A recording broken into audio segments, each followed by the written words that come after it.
Hello, my name is Daniel Cox, and I'm here with professional Oklahoma educators and Mr. Chris Powell, Libertarian candidate for governor in Oklahoma.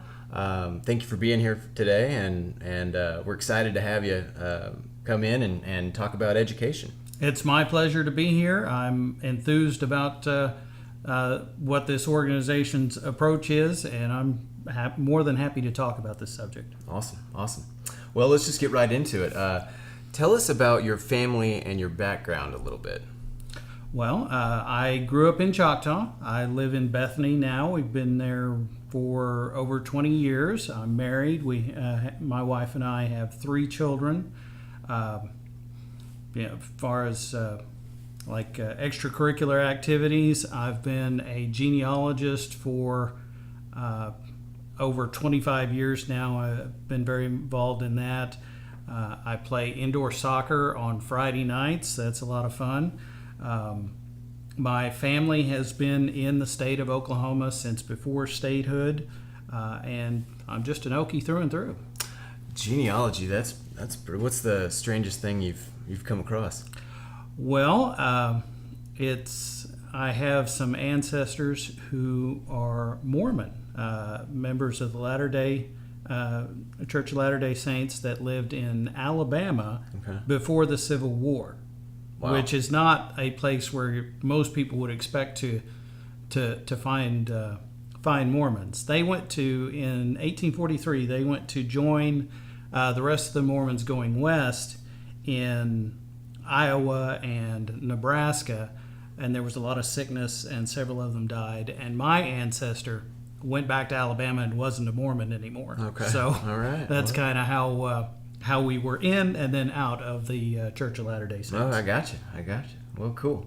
Okay. Where did you go to college, and what is kind of your business background? Well, my wife has a degree from UCO. My daughter's currently at Kansas City Art Institute. I have about 36 hours between Rose State and Oklahoma City Community College. One of the things that happened to me was I never really found the thing that I needed the degree for. So I never wound up getting a degree, and I've done a number of different things. At one point in time, I collected on defaulted student loans for the state of Oklahoma, which has a lot to do with how I became a libertarian, being inside that program. I've been in sales, and for the past 9 years, I've worked for the Oklahoma City Police Department. I've spent 6 years as a 911 dispatcher, and for the past 3 years, I've been in the evidence management unit. Okay, all right. Well, let's jump in here to the education part of this. Class size continues to be a big issue for teachers across the state. How would you address this issue as governor? Well, one of the things that happened with House Bill 1017 back in the day was they set limits on class sizes. There's a desire to do that, and I understand that. Obviously, the more individual time that a student gets with the teacher, the better off they are. But if we go with too much of a top-down approach, some subjects you need more one-on-one time, and some subjects you can do more with. One teacher can do more with a number of students. So I'm a little reluctant to say that we need any kind of a top-down approach, but I'm certainly sympathetic to teachers who are dealing with larger and larger and larger class sizes. It's something that we do need to address. Okay. POE, Professional Oklahoma Educators, sponsored a bill last session that would have reduced class sizes K through 3. Would you be supportive of that language next year? It would be something that I would certainly want to look at, and certainly a bill like that on an important subject such as trying to address class sizes would be something that I would like to at least see get a committee hearing, and let's talk about this issue and see what we can do about it. Maybe we can't get to something that works the way that we want. That happens, but our legislators ought to at least hear the bill. Okay. What legislation will you be proposing regarding common education funding, and where do you see Oklahoma ranked in teacher pay and classroom funding under your first term in office? Well, as far as teacher pay goes, we did have the increase that passed in the last session. I don't think that we necessarily need to stop there. We can continue to look at that going forward. I've been talking a lot about the state budget with the fact that we have over $450 million in incentives before the Incentive Evaluation Commission, and that's not counting the items that don't have a specific dollar amount attached. When we can't fund our core services, those incentives sound like luxury items to me. You wouldn't run your family budget like that. If you experienced a loss of income, you would sell the extra car or cut the Hulu or the Netflix. You wouldn't do something like try to pay 90% of all of your bills and expect that to work. But that's what our legislature did. So we need to move that funding away from these luxury incentive items back into core funding and use that to shore up our education funding. I would definitely submit a budget that would have a sizable increase in education funding. Okay. We hear about school violence taking place in our nation today. With that in mind, school safety is a big, serious issue. What do you see as the role for state in keeping our students safe in school? One of the things that is important to know about this issue is that we see those all over the news when they happen. It gets an incredible amount of coverage. But those kind of events are extremely rare. What we shouldn't be doing is scaring our students into thinking that at any minute these kinds of things could happen to them. You're much safer at school if you're a student, not just in Oklahoma but anywhere in the country, than you are anywhere else. There are more fatalities of children going back and forth to school than there are of children who have that happen to them while they're at school from a shooting incident. Looking at over the past 20 years. So I think we need to be careful about frightening students, frankly. Now, obviously, empowering teachers to make their own choices about their personal safety, I think, is very important, and I would certainly encourage that. But again, we don't need to overemphasize something just because whenever it happens, when these rare events happens, they get all over the news. Right, okay. Teachers continue to express frustration with having to teach to the test. Are you supportive of removing all tests that are not federally mandated? And as governor, would you support testing reform that is teacher-driven? Yes and yes. I have been talking about this since I began my campaign in the summer of last year, which is so very long ago.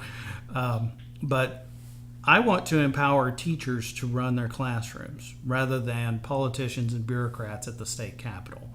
And this high-stakes, high-pressure testing is making it so that real education is not happening. So we definitely need to address that going forward.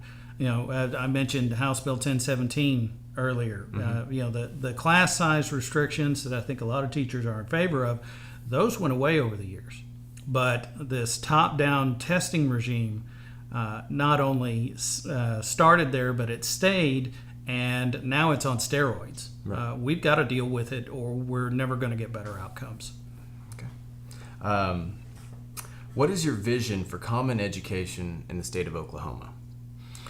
I would like to see schools all over the state who are empowered to better serve their students, and by putting the authority and responsibility at the local level, you put it within reach of parents and teachers.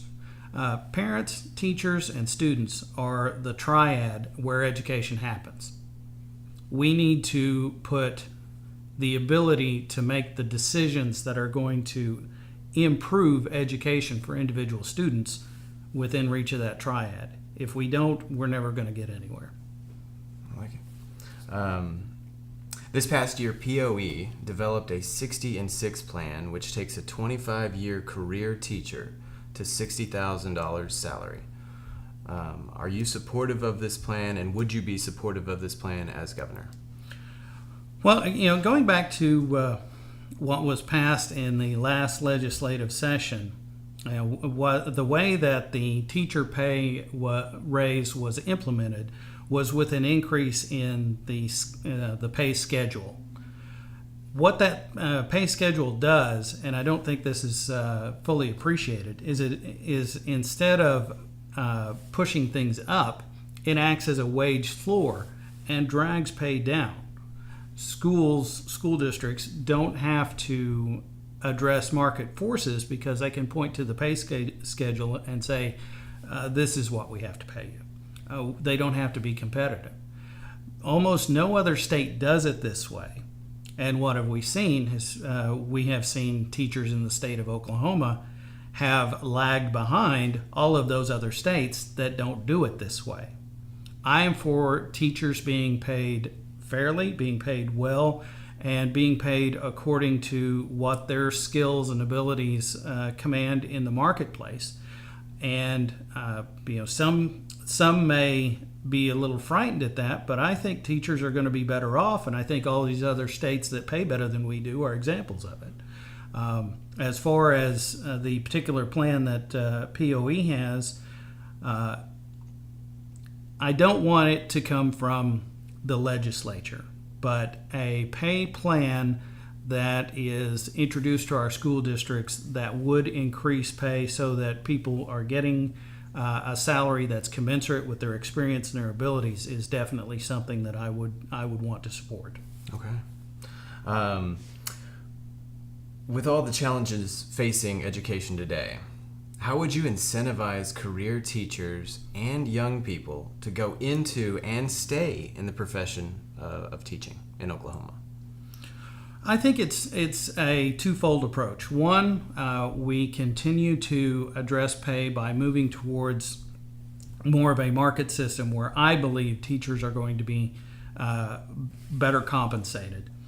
And two, we empower teachers. If we don't respect teachers and as much as they're controlled, as much as they're restricted in what they can do in the classroom, they don't feel respected. They're very frustrated, and that's why we've seen some of the things that we've seen with the walkout and things like that.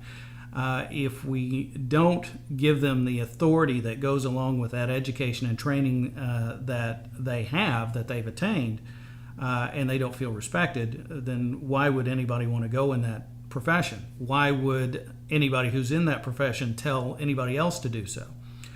We need to respect our teachers, and we need to pay them well. And if we do that, then we get better teachers, and we get more people who want to enter the profession.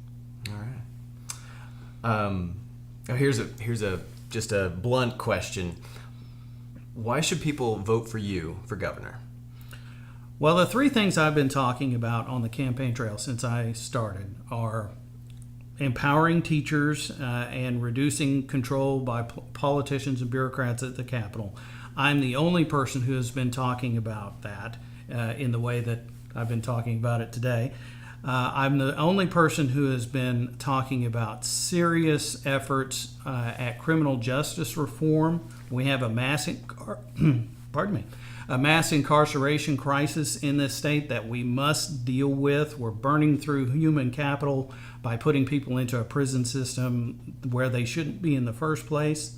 And talking about the state budget with our spending on corporate welfare and incentives, and that we need to reduce that so that we can better fund our core services. And we would be able to do that without having to resort to a tax increase. That's been my approach The other candidates have not been talking about that. So I think that's the reason why people should vote for me instead of a career politician or a multimillionaire CEO. Okay. Is there anything else you'd like to share with our viewers, the teachers? Just that I'm the top name on your ballot, Chris Powell, and you can just mark that and don't worry about the rest of it. But the Libertarian Party is probably new to most people in the state of Oklahoma as an idea. We were on the ballot in 2016 for the first time in 16 years, and now we're on the ballot for a gubernatorial election for the first time. We're the individual liberty people. We're the people who want to reduce the power at the 23rd and Lincoln so that we can increase the ability of individuals to live their lives the way that they see fit, so long as they don't harm others. And that's what we're about. Every vote for a libertarian says you want to take some part of your life back from the control of the politicians. So I would encourage you to think about that. Look me up at powellforgovernor.com, see what you think. I'd certainly appreciate your consideration on November 6th. Awesome. Well, this has been Chris Powell, Libertarian candidate for governor of Oklahoma. My name is Daniel Cox, and this has been a presentation brought to you by Professional Oklahoma Educators. Thank you.